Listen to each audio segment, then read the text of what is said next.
Okay, this one actually is about witchcraft. So, if that worries you, you can turn it off. If it doesn't worry you, you're curious, leave it on. I don't think anything bad will happen to you from watching it. And if anyone who already knows me and seen my other stuff knows that nothing I do has any bad intentions, so it's nothing to be concerned about, I don't think. Well, I mean, if I did think that, I wouldn't be doing it, would I? Alright, so I just wanted to show you my wand. Okay, I make my own wands. I did buy a couple, but after a while I just wanted to make my own because, I don't know. I just knew I could, and there wasn't really anything on the market that suited my sort of aesthetic style. So I'm just going to talk about this one a little bit. Okay. Also, I guess, talk about the function of a wand. I'm not very organised today, am I? The wand is a phallic symbol. Depending on your preference or tradition or, intuitive feeling about the whole deal, it represents either one of the two masculine elements. So it could be either fire or air. Now, for me, it represents air, but that's kind of because, well, I mean, if there was a fire, most of this would be destroyed.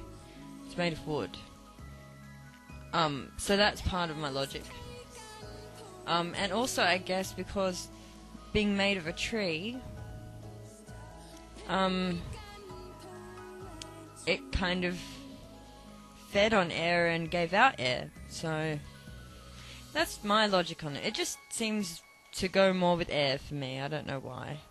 And for me, the sort of more knife symbols, like the athame, is more, or athame, however you prefer to pronounce it, is more fire because metal is forged in fire. So that's my logic behind it anyway. Yeah, so this one's pretty special to me. It's made using the same principles that all of my wands are made with. I kind of look at it from a bit of a scientific perspective. So I've used, like, kind of electrical concepts in making it. So I have the shaft of the wand is made from a piece of wood, like fallen wood, that I found in a Tasmanian rainforest. Yeah, well, that's kind of special because Tasmania's rainforests are pretty amazing and sacred places. Very old forests. Yeah, so I don't know if you can see, but if you look at that end, I've got a moss agate, and then you can see some copper wire that's wrapped around, and it goes all the way around. It loops, going all the way up the shaft to the tip, where there is an absolutely magnificent natural quartz single terminated point, and the copper wire is wrapped around the top there as well, and it goes all the way from top to bottom in an unbroken coil. So the principle behind that is that the human body functions on electrical energy. So copper being one of the, it's not the most conductive metal. Apparently silver is the most conductive metal, but silver is not quite so malleable as copper, and I like copper anyway. Copper is representative of the planet Venus. It's a feminine metal, so I quite like using it. I also think the colour is nice.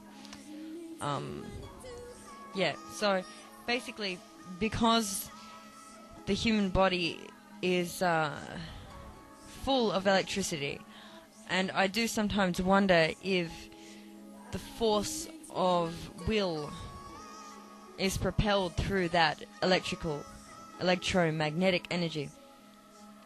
I actually came up with this concept after watching a documentary about Nikola Tesla. So anyone knows anything about Tesla,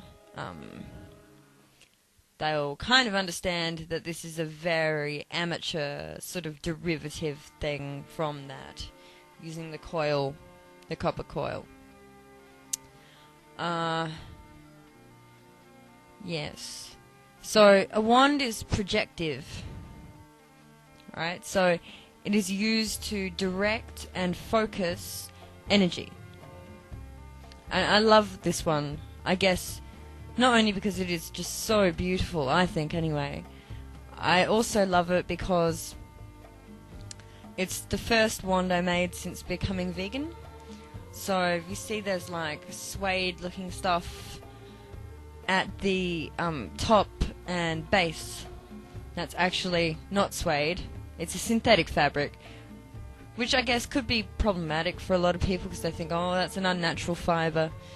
But my other ones have actual leather suede in them, and I think that's a lot more problematic, thinking of the sort of psychic detritus that could be left on the skin of an animal that died in fear and pain. So I would never use animal products in anything spiritual ever again. What else do I have to say about it? Oh, also, this one for me is representative of the god Kananos, the horned god, the god of nature.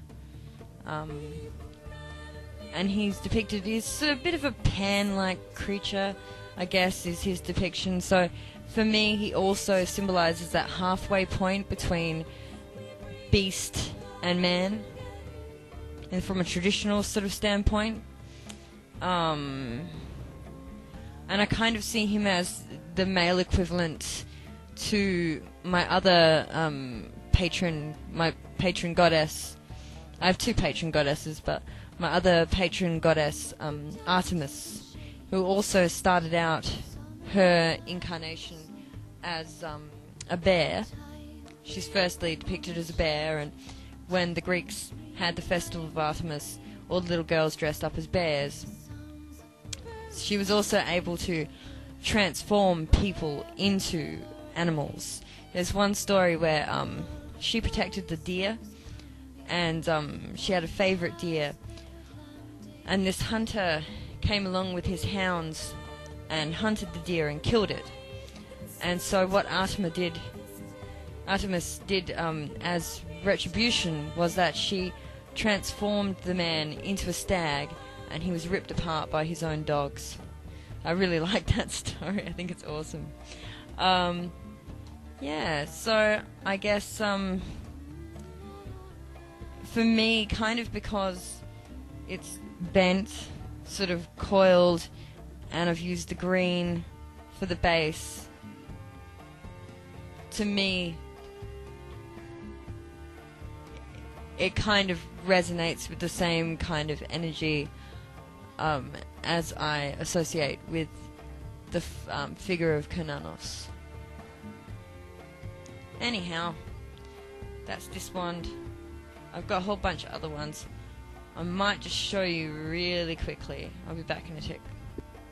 Okay, so when you see my other wands, you're going to be able to tell that I'm really into correspondences, using correspondences to make my magical tools feel more powerful for me.